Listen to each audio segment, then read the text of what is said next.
เอาทุกคนต่อ สบายดีเด้อต่อทุกคนคลิปนี้เขาสิพาไปเบิ่งกันนะอยู่ทางหน้านี่โอ้ยุงหลายทุกคนขนาดเฮาย่างค่อยๆยังยุงมันทันมากัดได้ย่างไวๆเว้ยเช้านี้ยุงหลายมันมากัดชิบๆเลยยุงนี่บ่โอ้โหหลายไปบ่ทันมันบักกะหลายยุงว่าเถอะบ่ได้ทานยากันยุงเนาะทากันยากันยุงยังมาย่างได้เฉยยุงหลายเกินเดี๋ยวเขาสิพาไปเบิ่งหูปันอยู่เหมือนแต่ว่ามันบ่มีแล้วเขาเจ้าเอิ้นหูปันมาอย่างตั้งแต่สมัยฝรั่งเข้ามาปกครองนครหลวงวิจันทร์เฮามาขึ้นเป็นสมัยลาวเฮาเป็นผมขึ้นอย่างประมาณนี้บ่ซึ่งจะอยู่นี่อันนี้เฮาอยู่นี่จะเป็นเขตอันนั้นด้านหลังของคำเนาะหรือว่าเป็นวังเก่าแต่สมัยก่อนพุ่นแหละเดี๋ยวเฮาสิเอารูปปั้นนั้นขึ้นมาให้ทุกคนได้เบิ่งเนาะแล้วก็มีแต่เพิ่นว่าเฮาเห็นเพิ่นลงเพจเพิ่นว่าอยู่หลังหอพระแก้วบ่แม่ขอโทษหลายหอพระแก้วอยู่พี่หอพระแก้วอยู่พี่อยู่ทางนี้อันนี้เป็นหอคำแล้วอยู่ทางหน้าเอาไปอยู่ด้านหลังของโรงแรมร้านช้างเพิ่นเว้า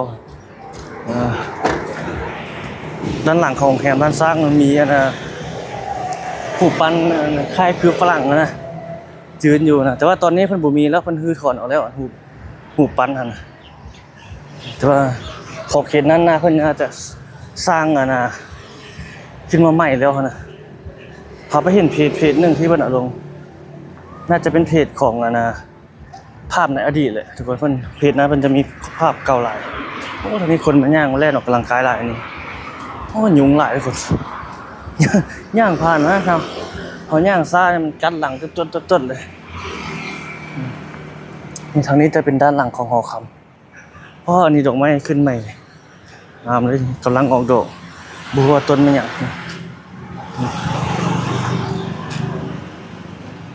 นี่ทางนี้ก็บอกงาม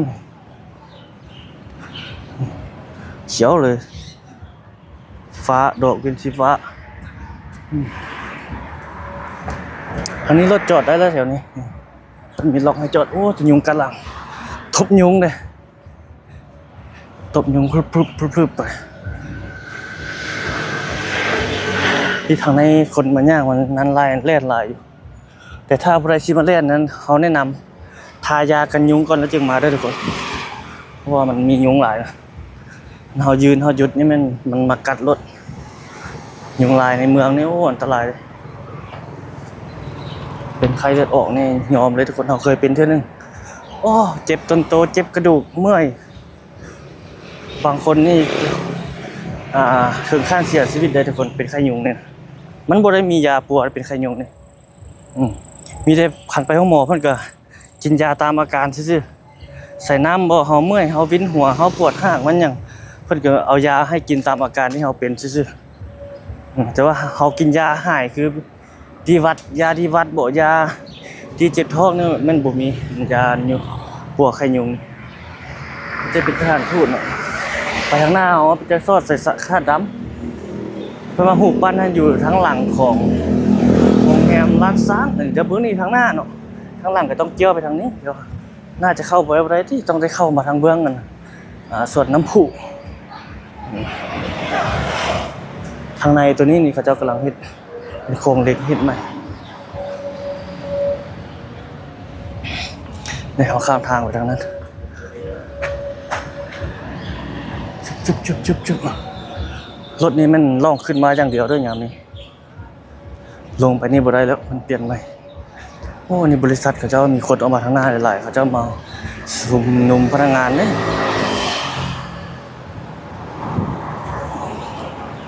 อันนี้รถบริษัททางสังคมปลอดภัย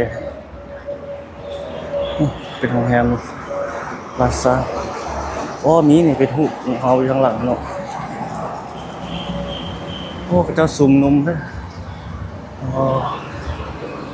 พนักงานเขาเจ้าชุมกำลังสิเปิดล่ะ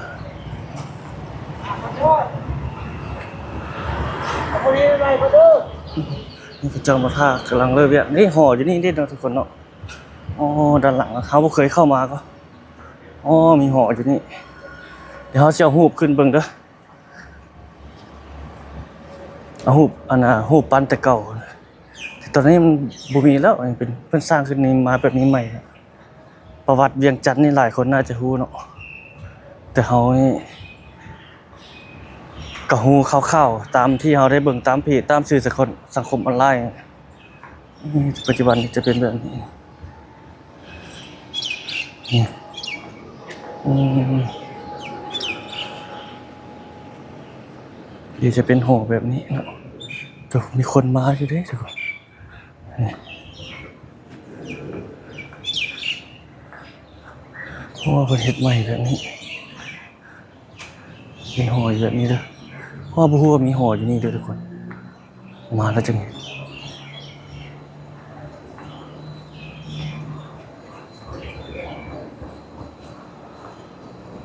ออกไปนี่บ่ได้ที่บ่อ๋อได้เนาะแต่เกี่ยวมานี่อ๋อมีอยู่บริเวณนี้เด้อเฮาละบ่ฮู้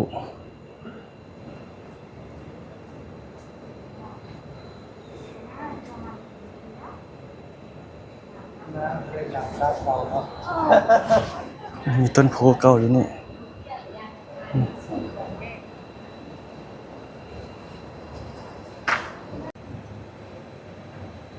อยู่ด้านหลังของโรงแรมบ้านสร้างใหม่บ้านสร้างอยู่ทางนี้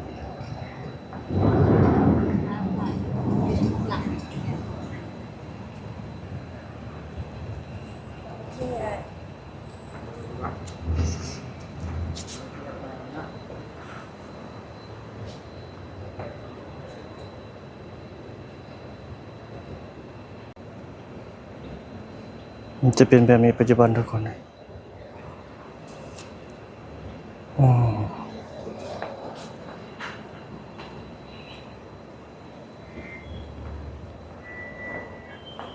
วังเป็นหอเนาะเออหอบูชาวัดกลาง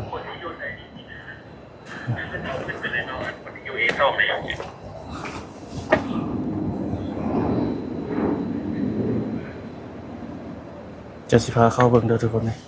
เราก็บ่เคยมาก็มีบันไดขึ้นแบบนี้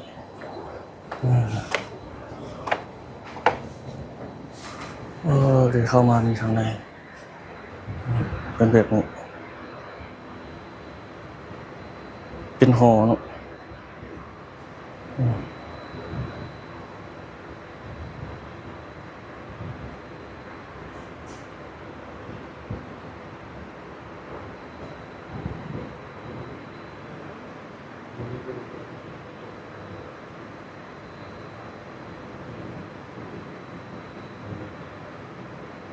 โดดลงไป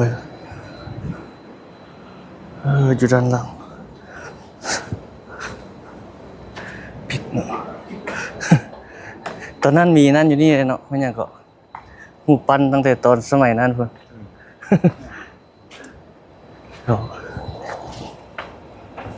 ยี่อยู่จุดนี้จุดนี้เป็นสร้างใหม่แล้ว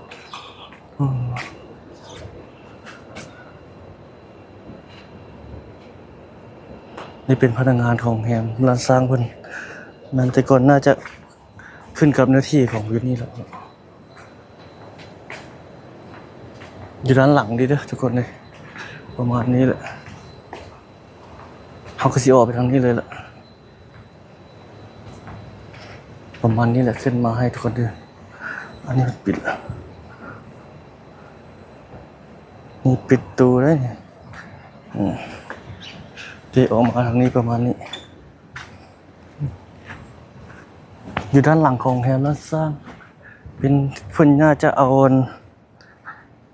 โอ้ทางนี้ออกไปปิดแล้วดิไปบ่ได้แล้วนะโอ้ได้อยู่ที่บอก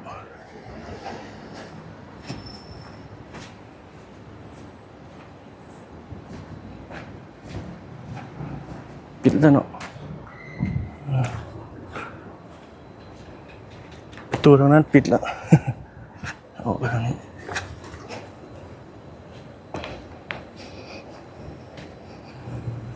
เป็นโฮอยู่บนนี้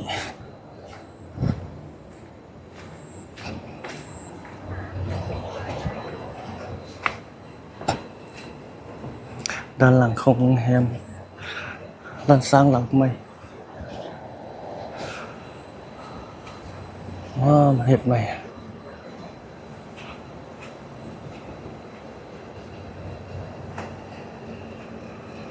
พนักงานโรงแรมก็จะต้นโพนี่ก็น่าจะด้นละแต่เก่าพุ่นแหละ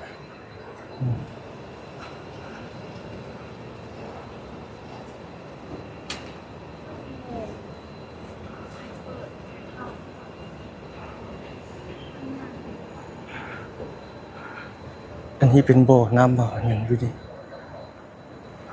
เพราะว่าเป็นท่านเก่าอันบ่ตัวนี้ตัวนี้จะเป็นของโรงแรมเพิ่นนี่เป็นประมาณนี้เลยทุกคนมาถ่ายให้ได้เบิ่งตั้งแต่ตอน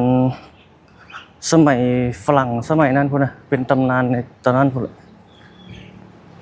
แต่ว่ารูปปั้นน่ะเพิ่นน่าทับมาก่อนตั้งแต่หลายปีแล้วเนาะเดี๋ยวเฮาสิเอาภาพนั้นขึ้นมาให้ได้เบิ่งหลายคนก็น่าจะจื้อบางคนก็น่าจะบ่จื้อแล้ว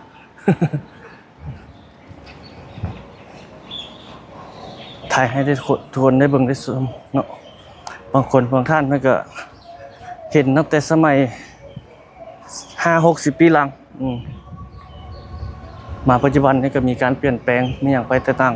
ๆหลายๆอย่างแล้ว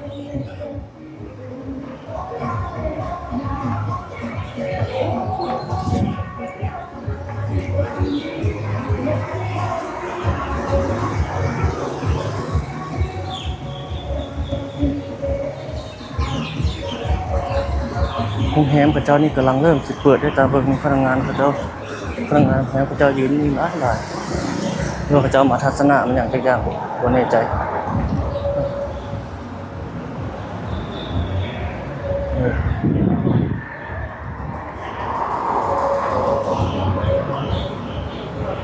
โรงแรมบ้านเสือ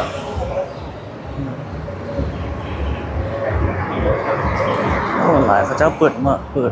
วุ่นบ่แน่ใจเนาะหลายเลย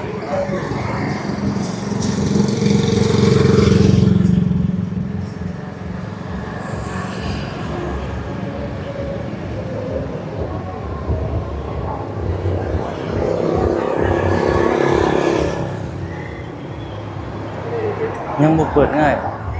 เขาเจ้าเอาแบบธนาคารบ่นี่เขาเจ้ามานี่เนาะธนาคารพัฒนาลาวธนาคารการค้าต่างประเทศลาวเป็นพนักงานเนาะธนาคารเขาเจ้าเอาป้ายอันนี้มาโฆษณานี่บ่กันหลายเลยน้ำนี่เห็นโอ้สุดยอดเลย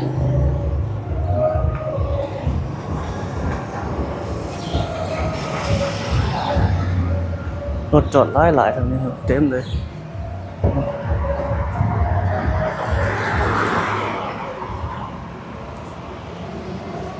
มีทางหน้าก็จะสิประมาณนี้ด้านหน้าทางเข้าจักสั้นวะเบิ่งเด้อ1 2 3 4 5ประมาณ5สั้นเนาะ5-6สั้นก็มี3ประตูมี3มันด้านเข้าเนาะเข้าด้านนี้เลยแล้วก็เข้าเบื้องนั้นแล้วก็เข้าทางหลังพุ่นมีประตูใหญ่อยู่นี่ประมาณนี้แหละทุกคนเลยถ่ายให้ได้เบิ่งได้ชมนะอัปเดตน้ำพุน้ำอย่างอยู่นี่ประมาณนี้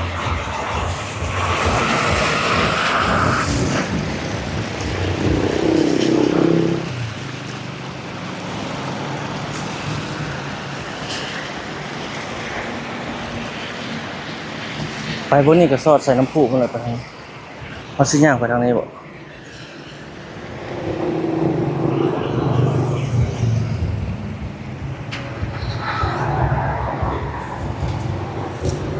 นี่เอาซะเบอร์นั้นก็ส่วนเจ้านะผม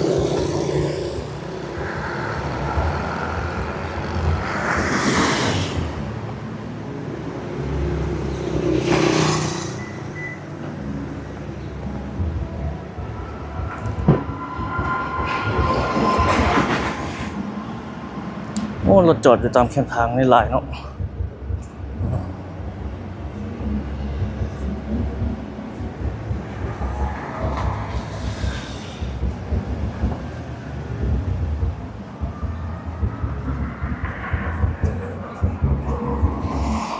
นี่คือบรรยากาศสดๆทุกคนที่เฮาถ่ายให้ทุกท่านได้เบิ่งได้ชมเฮาย่างอยู่ตอนนี้เป็นถนนลานซากเนาะแสงทางถนนลานซากบ่แม่นโอ้เป็นหยังว่าผิดเนาะถนนถนนจะฟังงุ่มว่าผิดคือได้บัดโอ้รถจอดช่องนี้ได้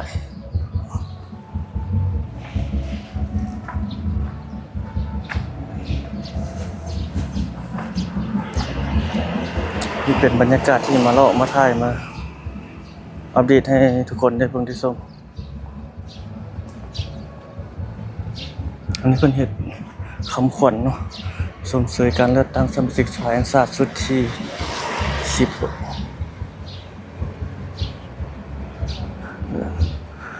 นี่ทางนี้ร้านอาหารเนี่ยเขาเจ้าก็เปิด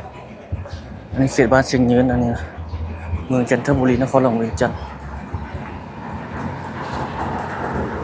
ข้างในมีคนอาหารกินหลายคนต่างประเทศ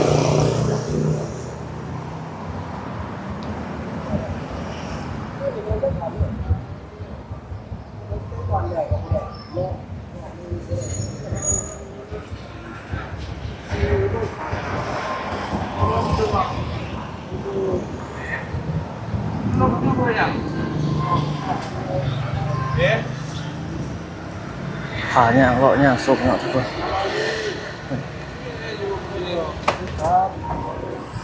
ฝั่งนี้ก็ได้คือกันสอดไปคนเลยสอดใส่ถนนเศรษฐาธิราช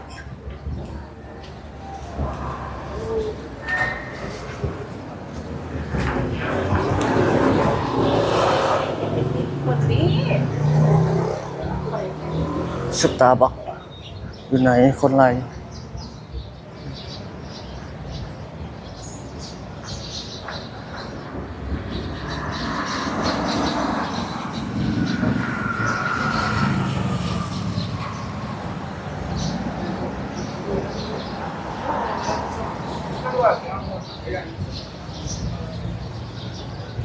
บรรยากาศสดทุกคนพาเลาะย่างสมเมือง โอ้วันนี้คนต่างประเทศเขาเจ้าก็มาซื้อกินหลายโรตี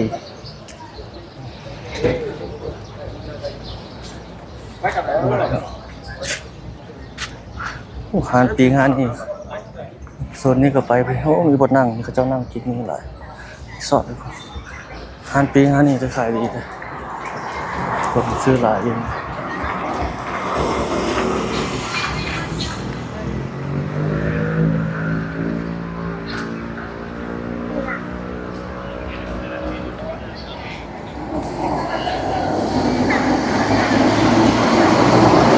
บรรยากาศสดๆเลยทุกคนเลย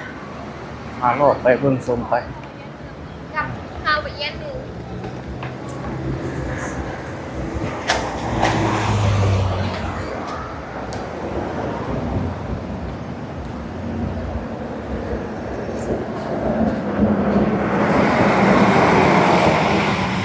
เบิ่งนั่นตลาดกลางคืนละ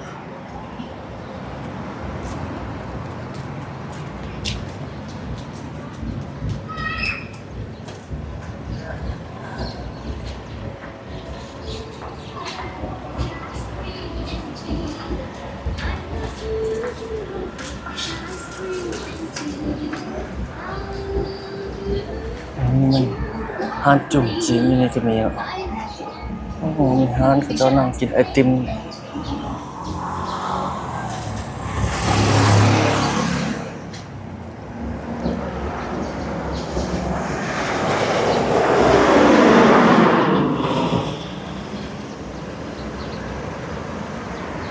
ย่างมาจนฮอดที่แล้ว เลาะสมเมืองเลาะเบิ่งเลาะสมโอ้อันนี้เขาเจ้ามาเฮ็ดหักเลยมีปลาเล่าอยู่นี่แบบนั้นเลยเจ้าเฮ็ดหักแล้ว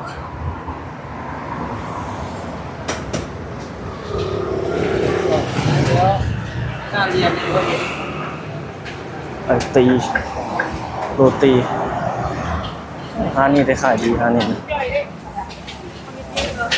คนนั่งรอท่าเอาเลย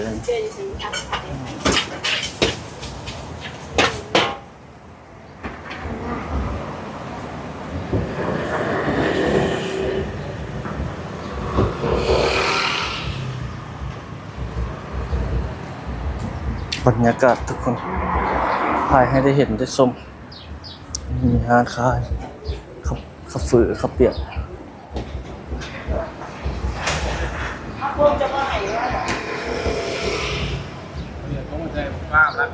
ไปนี่บ่ไปนี่ก็สอดเอาคุณหรอกไปทางนี้ก็ได้แต่ว่าเขาสิไปทางนี้ซะนี่เป็นวัดทางไปห้อมนี้แล้วก็สอดเอาทางนั้นครับอันนี้ขึ้นกับเขตบ้านวัดจันทร์แล้วอันนี้ต้นมะฮุ่งเนาะมะฮุ่งคู่เด้เนี่ยออกดอกเป็นแบบนี้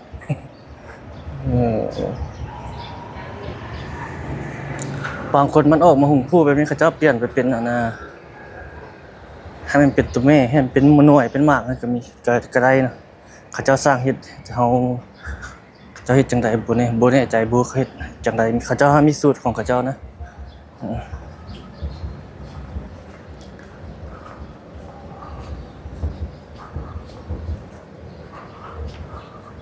ไปข้างหน้าก็สอดใส่ถนนอันน่ะสิทธาธิราช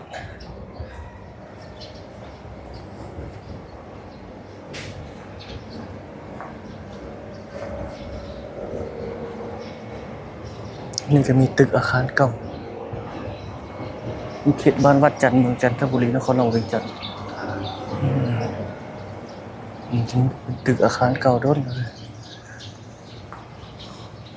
นี่เป็นโรงแรมนี่โรงแรมอพาร์ตเมนต์มีห้านอาหารนำตัวนี้ก็โรงแรมคือกันเนาะโรงแรมห้านอาหาร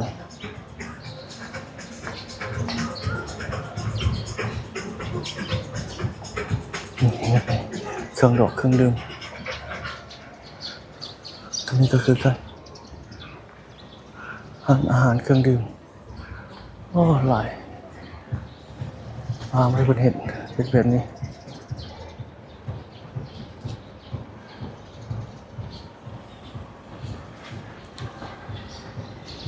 ตัวนี้ก็คือกัน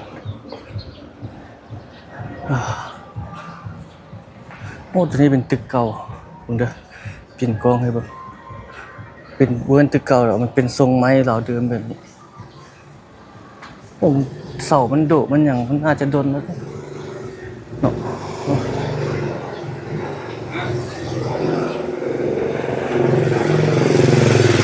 นี่จะมีร้านเบียร์ร้านเหล้าร้านกินดื่มนี่ร้านอาหารโอ้อยู่ไหนเนาะร้านกินดื่มโอ้ต้นโพนี่หลายไปโอ้มานำวันนี้ทุกคนเห็นบ่เจียเสวัดปุกตื้อ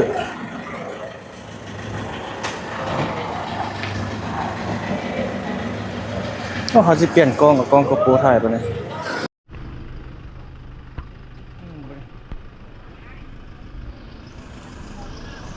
เขาเปลี่ยนเอากล้องโกโปรถ่ายแล้วไปเลยรถเข้ามาทางนี้แล้วนี่ก็เป็นร้านอาหารเดี๋ยวย่างไปนี่เกี่ยวไปทางตลาดสีหอม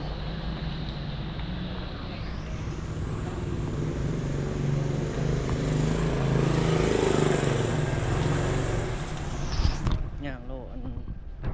ทั่วเมืองเวียงจันทร์ในยามแรงเดี๋ยวนี้กินของเฮียไปเลย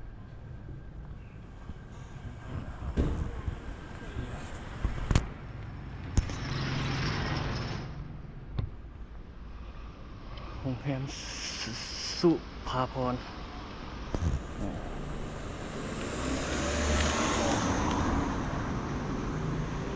รถจักรอันแอปอันเนาะเขาเจ้าบอกมาไว้แถวนี้หลายเนาะ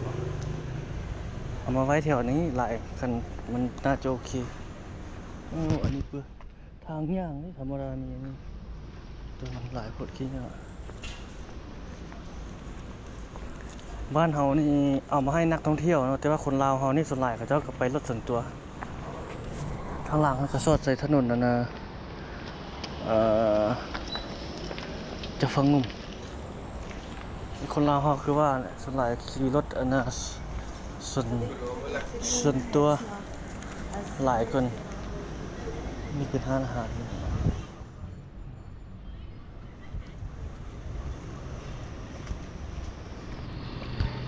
อันนี้ปิดให้เช่าร้านหรืออาคารให้เช่าอันนี้ จะเปิดให้เศร้าแล้วเศร้าเฮ็ดทานกินดื่มเฮ็ดเนี่ยต่างๆได้สบายผู้ใดมีแบบความสามารถในด้านนี้ว่าซั่นซะเป็นร้านอาหารเงินพักแล้วก็มีอาหารนำโอ้มีหลายแนวในเมนูอาหารเพิ่นอันนี้ก็เป็นร้านมีไซพาราไร่เป็นโรงแรมเป็นร้านอาหารน้ำที่นี่ก็ได้สูงอยู่เลยถึงอยู่นี่ขึ้นกับเขตบ้านมีไซเนาะเมืองจันทบุรีนครหลวงเวียงจันทน์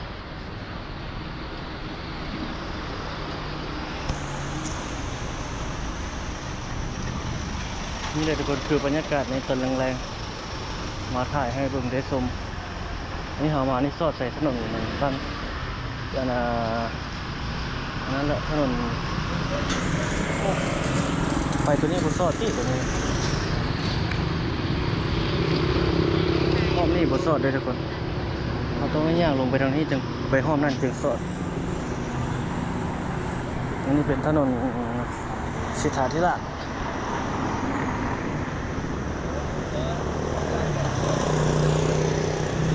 เอาย่างรอแบบนี้ก็ได้บรรยากาศอีกแบบหนึ่งฟิวหนึ่งทุกคน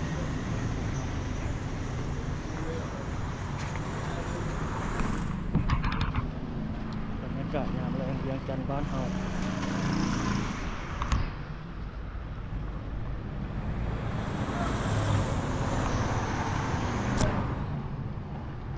บรรยากาศสดๆภาพสดๆอยู่นี่ทุกคนนะ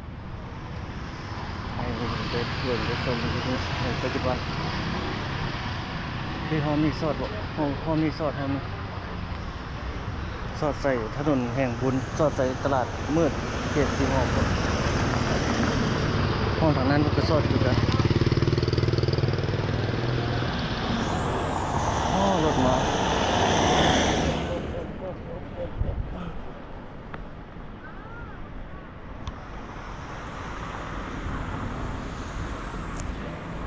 เมื่อวานนี้ก็ขี่รถจักรผ่านไปอยู่แถวนั้น เดี๋ยวสิเปลี่ยนมุมกว้างๆอีกก่อนเปลี่ยนมุมใหม่บัดนี้กว้างกว่าเก่าบัดนี้ แต่ว่ามันจะเก็บรายละเอียดได้หลายกว่าเก่าเนาะแต่ว่ามันภาพจะโค้งไปโค้งมาเอาบ่เป็นหยังมันจะเห็นลายนี่เป็นร้านอาหารนะ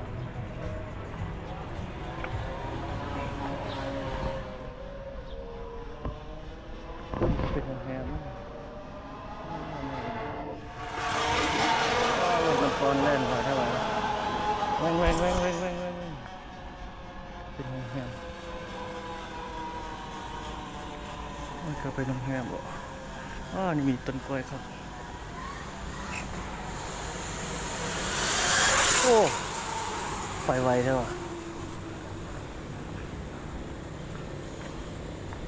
ขี่ในเมืองบุไฟคนนั้นก็ได้ที่โอ้ตรงนี้มีตึกเก่าๆอยู่เลยทานอาหารได้เลยหลายเมนูเกี่ยงรถนั่งกินมีหลายเมนูนั่งกินอยู่ทางไหนก็ได้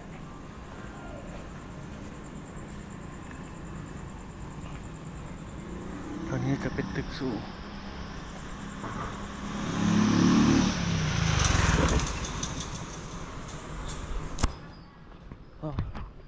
อยากเข้าไปเบิ่งเขตตลาด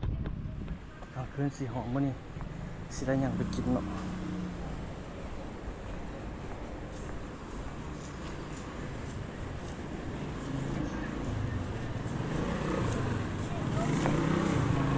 ผู้สาวย่างมันทางหน้ามีตึกนี่กำลังเฮ็ดโรงแรมทางในก็มีคนนั่งกินอาหารนี่มาสอบเอาทางนั้นจะเป็นหอวัฒนธรรมแห่งชาติร้านอาหารตัวนี้นี่คนมาดีมาหลายไปทางนี้ไปทางนี้ต่อ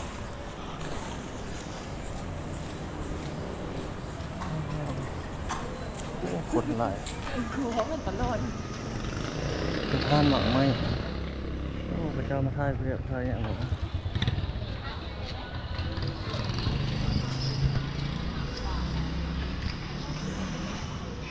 โอ้ไฟนี่มันไฟดับเด้เนี่ยไฟยังบ่หุ่งไฟดับทุกคนไฟดับ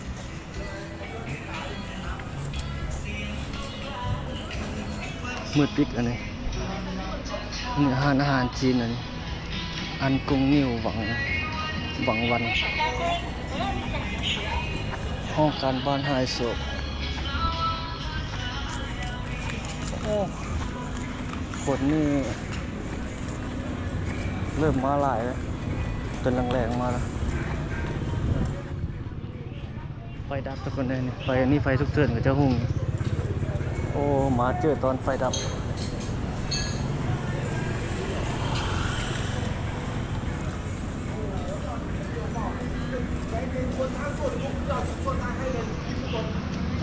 จีนไฟดับไฟในเงินหมดปิดอันนี้ก็จะต้องไต่เทียนไข่ไต่อย่างใส่นี่หมดทางในทึบ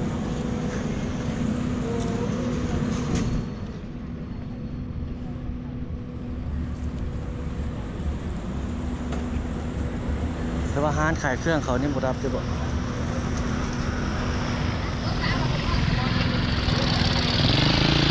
หอยนี่อย่างนี้ มันโก้บ่ไอ้ค่ะไอ้ยังก็ ก็ มากเลยยังไงคะใส่ดี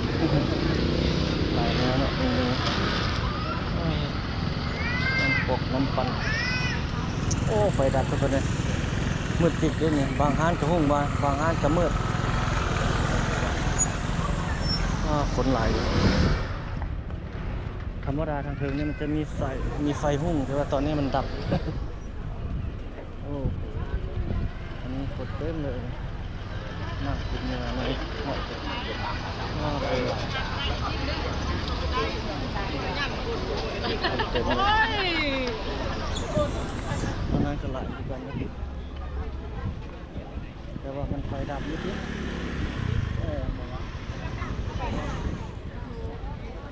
ต่อตัวทางไหนตัวดอกโทเรียนคนไหลแต่ว่าไฟดับดูเพราะว่าสิเข้าดีซีแล้วก็เขาเลยเน็ตนี้ก็คือบอกเดียวกันเลย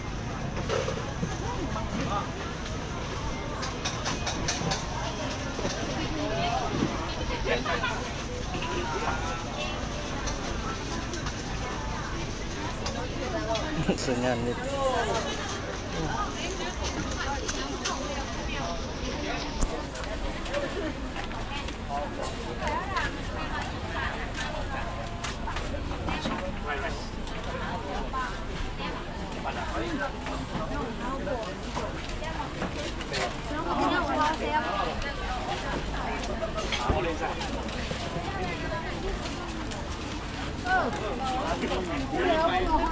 มันสนิม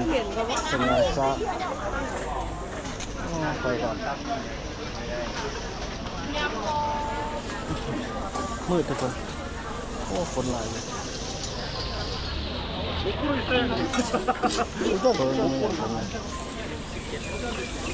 แต่ว่าไฟมันดับ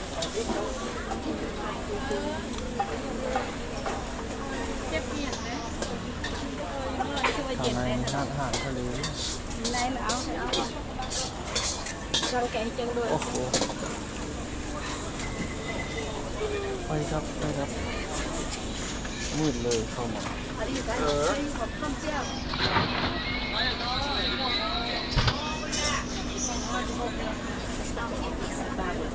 คนหลายไฟยังดับอยู่ ปั้นก็บ่ได้บ่มีไฟเด้อได้แต่มะพร้าว ขอโทษเครียดมั้งปกติจะมาเจอ เข้าอันบัญชีบ่ได้ทุกคนเลยบ่มีอินเทอร์เน็ต เราไปใช้ของใช้จะบุก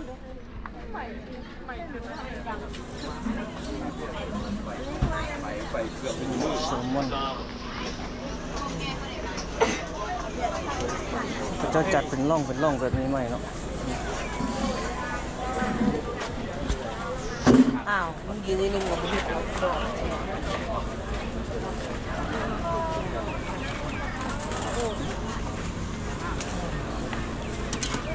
หลายเราจะซื้อนะเจ้ามือนี่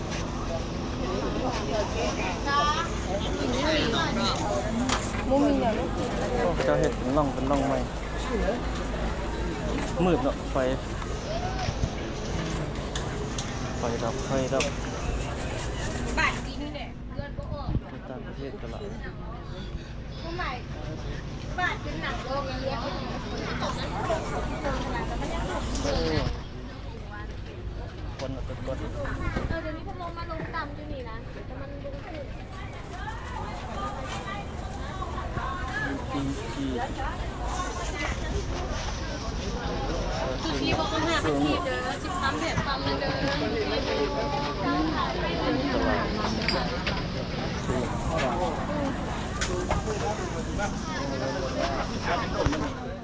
ยิงมันทุกมาแล้ว มันมืดไฟมืด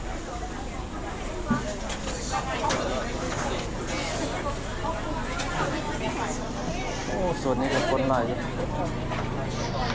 ก็นั่นแหละ เนี่ยหลับเขามีบัตร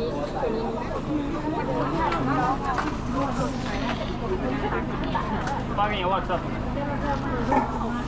แม่นี่ใส่ออกตลอด ไฟดับมันติดแค่ฮอนบางท่านก็ยังเปิดไฟบางท่านกับบูมีส่วนพวกนั้นก็มีจะเห็ดจะเห็ดใหม่นะเป็นร่องมาแบบนี้ไหมโอเคต่างประเทศจะเข้ามาแล้วอันนี้หอย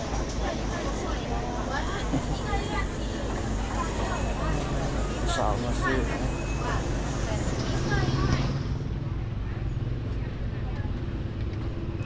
ออกมาข้างหน้าประมาณนี้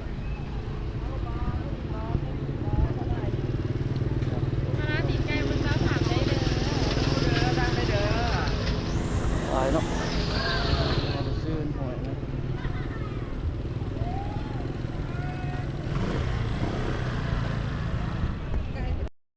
ร้านนี่คนเต็มเลยเอาไปซื้ออันนี้ก็หอยนางรม65,000โอ้อันนี้ไฟดับวันไหนที่มาเนาะบางห้างก็หุ้มบางห้างก็มืดปิด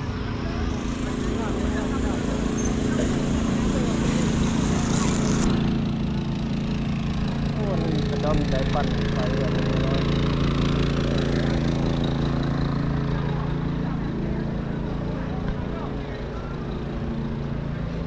ครูเรียน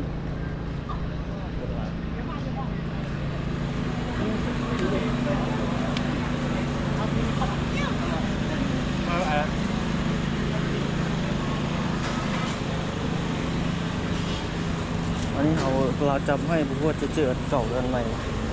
ธรรมดาเขาจับเลือกอีกนี่น่าจะได้ใหม่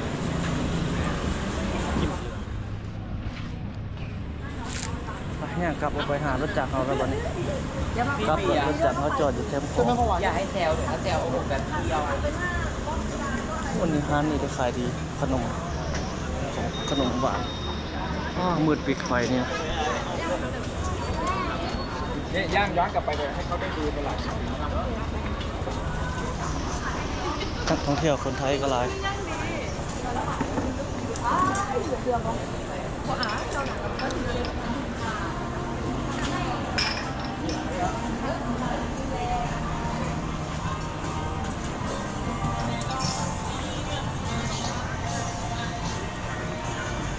ร้านค้าแบบนี้จะมีโอ้มาทางนี้มีไฟมีร้านคนจีนอันนี้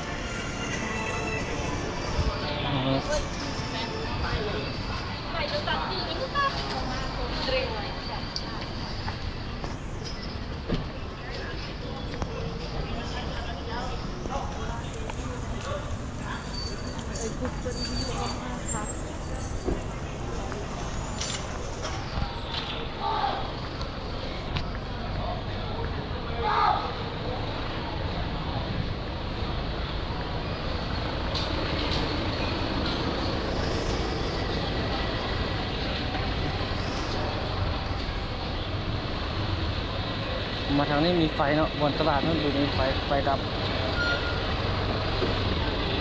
ดูหมดประมาณนี้ทุกคนเลยข้างหลังเขาจะมาที่เขตบ้านไฮโซกมุ่งมาหานวดอันเขาจะไปทางหน้าพุทธโอ้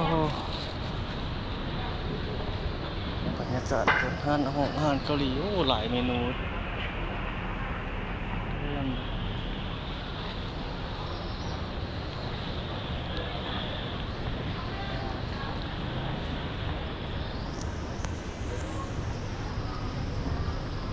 โอ้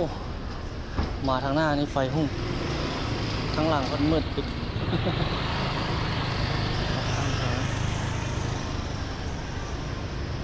ไฟดับโอ้เบียร์ทีผ่านไปฮะอันนี้โฮมแฮม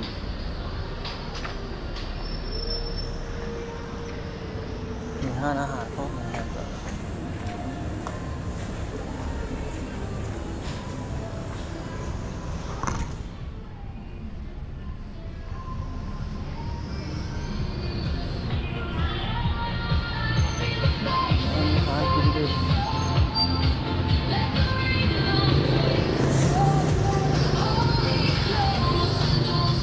ตัวนี้ก็เพิ่นใส่ไฟแดงคือกันตัวว่าตัวนี้ยังบ่ได้ใส่เพื่อ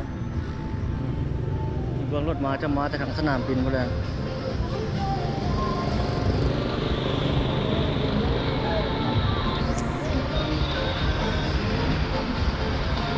โอ้เดินห่างนอนเลยบ่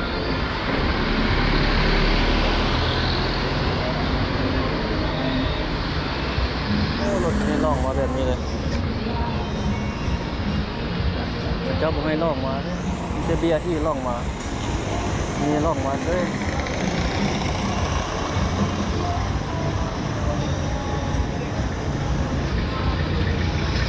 ไปทางเนี่ยอย่างนั้นเลย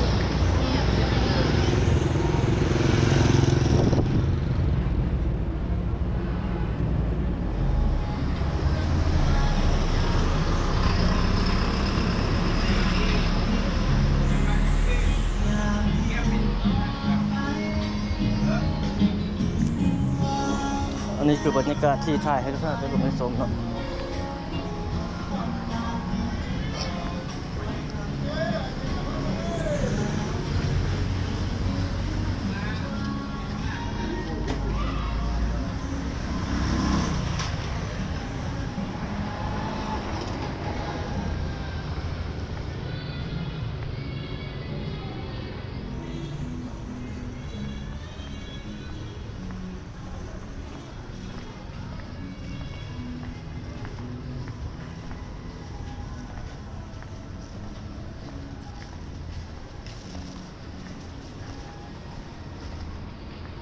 ผมแฮมอันนี้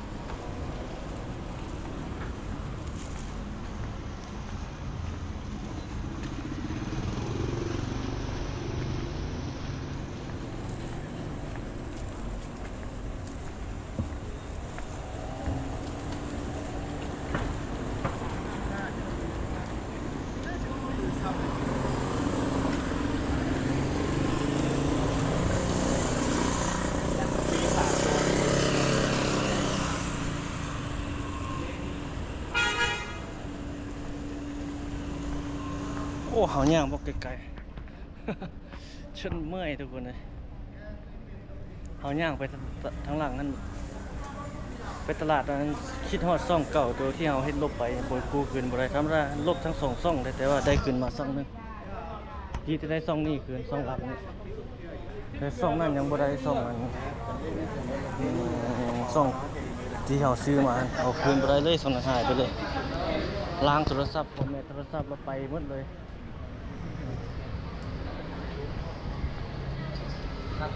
เมื่อนั้นเขาก็ไปซื้อตัวนี้แหละแต่ว่ามันโอนบ่ได้ใจหายบ่นี่ฟอร์แมตจึ๊บหายวับนี่เพิ่นว่าความโมโหพาตัวตกต่ำหายแบบโอ้แขกหลายเต็มหมดเลยนั่นก็หลายเหมือนกันมันโรงแรมเลยนี่ซึ้งเลย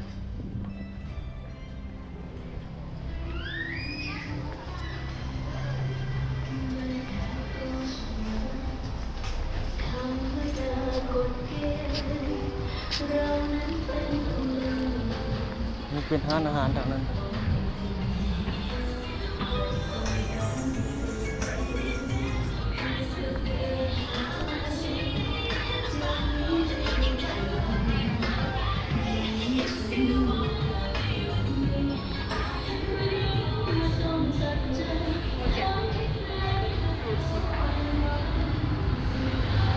หลายร้านอาหารเลยทุกคนนี่ก็เป็นร้านอาหาร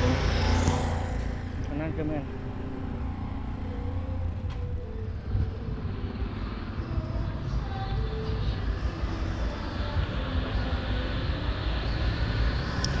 โรงแรมโอ้ทางหลังเลยโอ้รถสเตลเปลี่ยนเลย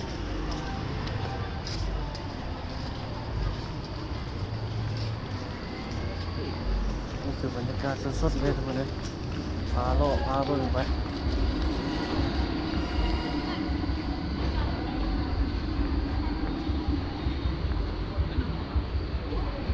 ร้านเฟือร้านเฟือร้านข้าวเปียก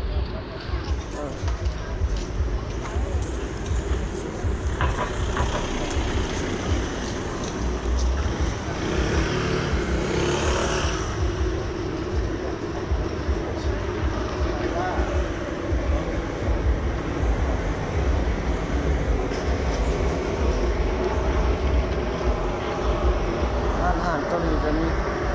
แบบลาวๆเขาก็มี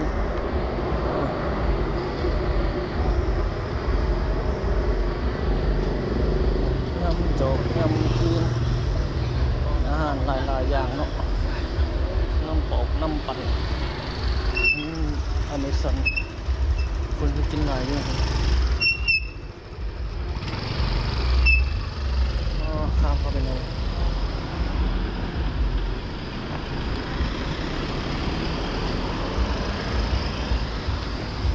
ซอดออกมาทางแคมป์คลองบัด เราออกนี่เราจะไปซอดใส่รถแล้วก็ออกเมื่อแล้วทุกคนเลย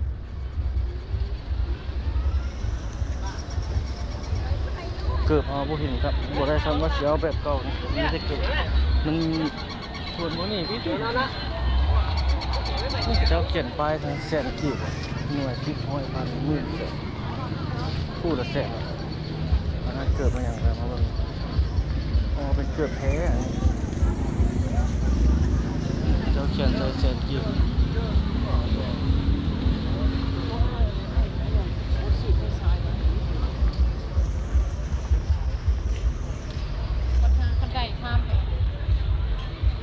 เลาะไปทางนี้บางครั้งนี้ก็ตัวมาเก่านี่ก็ค่อยว่ากันใหม่ค่อยไปซื้ออยู่ทางนั้นคนเอาทางไม่อย่างก็ เจียวนมเป็นส้มได้แบบ ดงนาทอง เจียวแบบ คนเขตบ้านดงนาทองพุ่นนะเขตตลาดอันเขาเคยไปนั่นเขาเคยถ่ายไปซื้อให้ทุกท่านที่ไปซึ่งตอนนั้นนี่จะเกือบสุด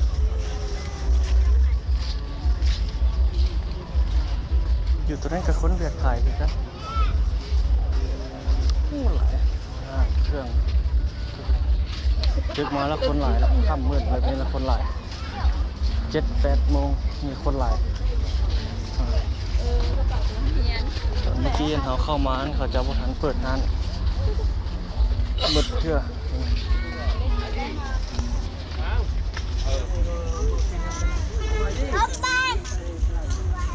คนลาวก็มีนักท่องเที่ยวก็มี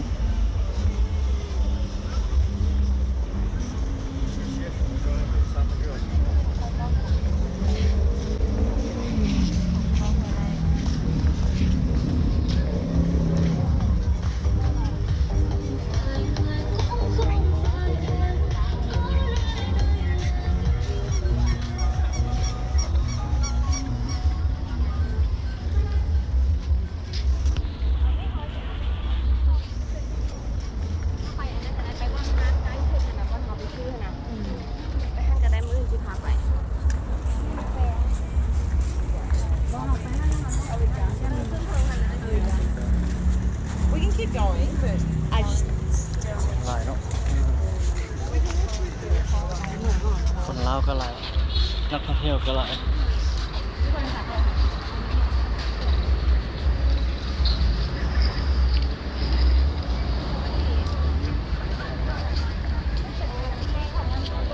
కానీ 5 గంటలు కానీ ఉంటలేక మాటలు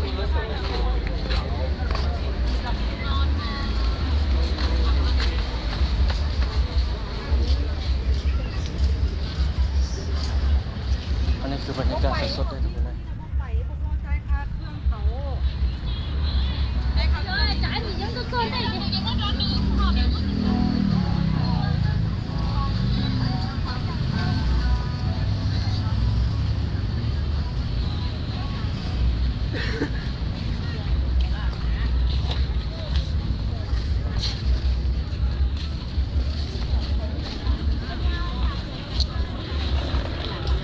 คนจีนคนจีนก็มีแต่ว่าบ่หลาย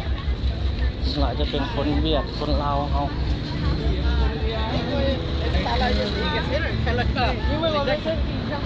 สุดทุกคนเอารถจักรแล้วนะครับห้องกลับหอแล้วใครสมควรเนาะเอายางเลาะมื้อนี้ ผมฮอดเขตโรงแรมอมรีคือเก่าทุกคนนะ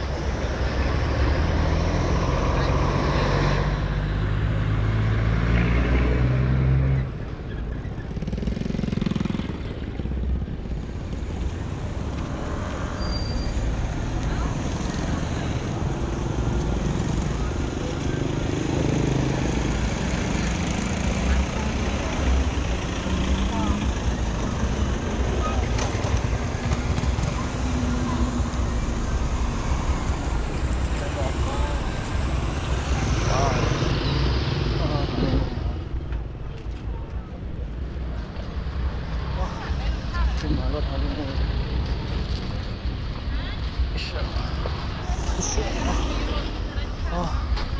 โอ้รถจักรลายเต็มเลยแบบนี้เมื่อกี้เขามาถ้าสวยบ่หลายเลยรถเขาจะใส่คันใดบ่นี้อยู่แถวนี้บ่ตัวนี้ครับทุกคนเลยได้แต่นี่เกือบอะไรครับได้แต่แนวกินซ้ำ